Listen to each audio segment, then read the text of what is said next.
thing we can agree on is people need help, right? I think the best way to help somebody that's suffering under a delusion is cognitive-based therapy and non-chemical, non-pharmacological interventions. You would probably agree. Hey guys, welcome back to my channel. I hope you guys are good. Guys, today we're going to be reacting to Charlie crushes pro-trans student activists. Guys, let's get right down to this. Hi, Mr. Kirk. I'm Aaron, and I'm a student here. I want to start off by saying I appreciate you giving me this opportunity to discuss these issues with you, and want to say that though our beliefs differ greatly, I still think it's awesome to be able to converse with you respectfully. For anyone recording me, please put me in an SJW cringe compilation. That's part of my childhood. Oh, okay, good. I think we can arrange that. But here's what I want to ask you about.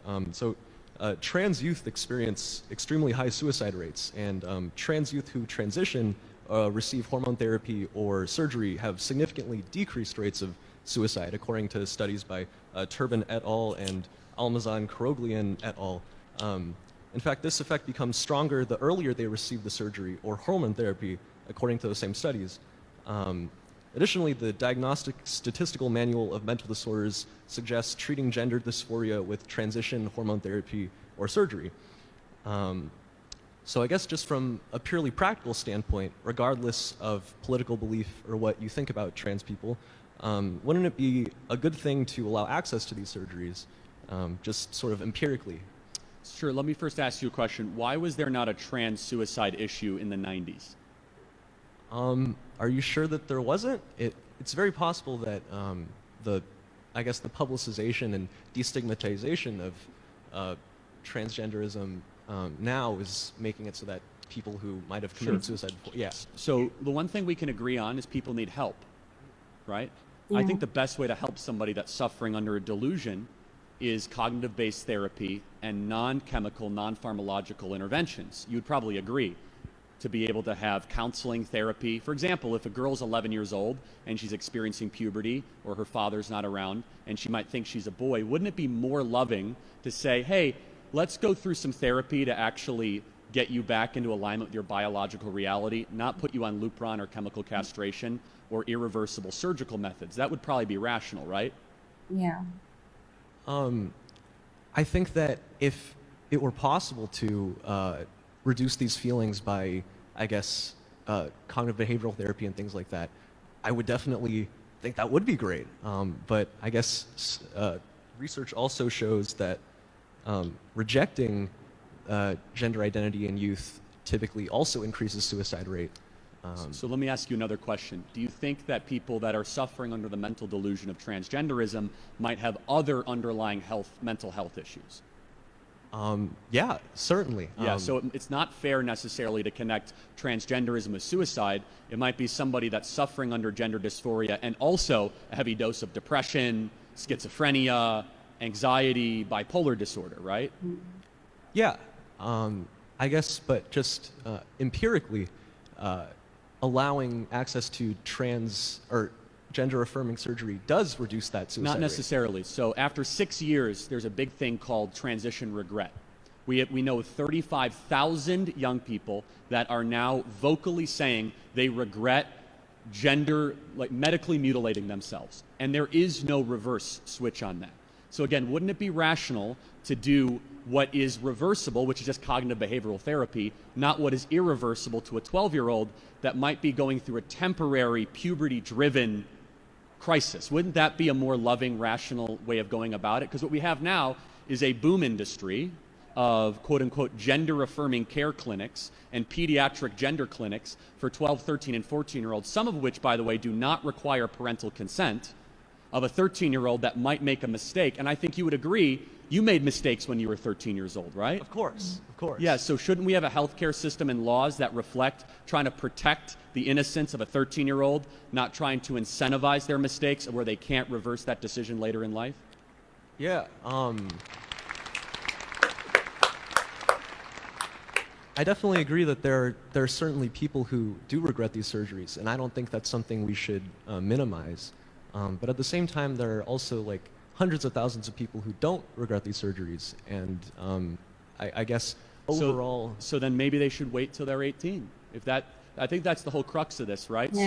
So you got 12, 13, 14, 15, and then I would have a separate moral question on that, right? Even when they're 18. But we're focusing on the pediatric element, right? Which I think is important. And let me just kind of reemphasize this, which I think is the question. Let me actually ask you this. Is there an age that's too young in your opinion? If a 6-year-old says, I think I'm a boy, do you think it might be too young to do surgery on them? You know, I think it's important for me to admit that I don't really know, but I do think I appreciate the honesty. So, I- but you would probably say 6-year-old, ooh, too much, right? I honestly wouldn't know. I wouldn't say one or the other, but I would say that, I guess, over 18.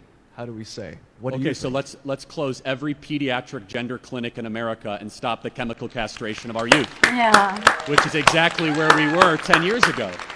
I think we found a lot of agreement, my friend. Oh, sorry. I think we found agreement. I don't really know either way on that one, but I guess But over 18. the crux of the debate in America today is focused on children. Teenagers make mistakes. Teenagers go through identity crises. Teenagers are susceptible to social contagions. Teenagers are susceptible to peer pressure or for other influences. And the laws and the culture should reflect, let's say, an atmosphere that respects the innocence of the child and says once you are of adulthood, you have certain agency and ability. I might disagree with that, but I don't want to live in a country where an 11-year-old might be misled by a gender psychiatrist, has their breast chopped off, and wants to have that reversed in 8 years. I don't think that is loving. I think that's cruel.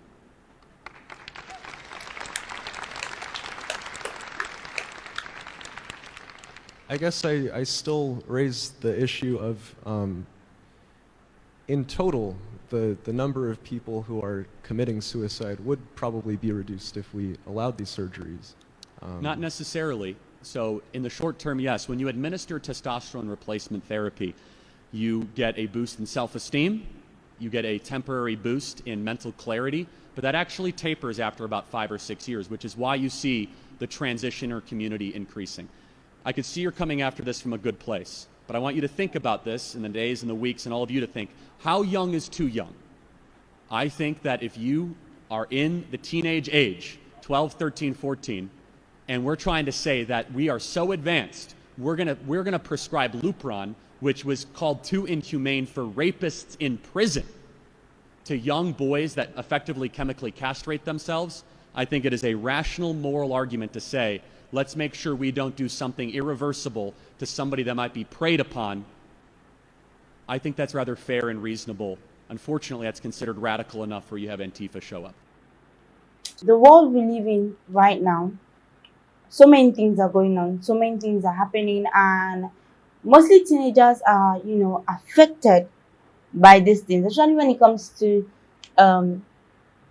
gender identification, trans, and LGBTQ, the whole area of what I just mentioned. A lot of teenagers are finding it so hard that it's making them, go through surgeries and all that. Now, I personally feel like 18 is a proper age for them to be sure of what they want. Like if you're going to place it, because normally during the teenage age, a lot of teenagers, they go through puberty, they start experiencing different things, different hormones, and all this, mixed together. It's a whole thing for them. But you should allow them to know exactly what they want, because at that point it's just what they feel. They don't need it, it's just what they feel. So the best thing to recommend for them is probably therapy. Because let's say, for example, a girl who's trying to be a guy, she wants to undergo surgery and all that thing. She's just a teenager. She may have low self-esteem. She may have maybe something that's making her feel that way.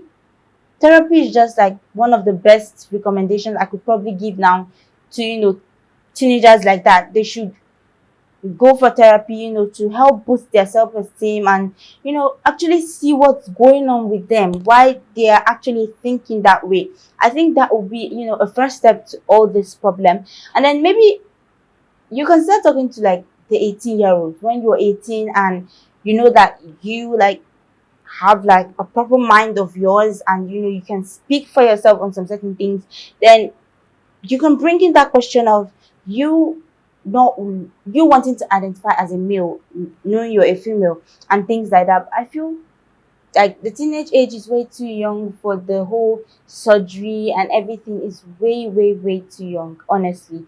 I really feel for clinics that are doing all those things, they should close them down. Like, except you're 18 and above, you are not allowed to go through that process of, you know, wanting to chop off your breast, or you're not allowed to go through that surgery phase. But at a teenage age and, you know, teenage below, like, you need to go for therapy, because I'm sure there's something wrong. There's something definitely wrong. But like, someone you think about this, what's your thought on this? I want to know, do you really feel like at any age they should just be allowed to, you know, go for surgery? I really like want to know what your opinion on this is. So put it down in the comment section, guys, and don't forget to like, subscribe to my channel. I love you guys.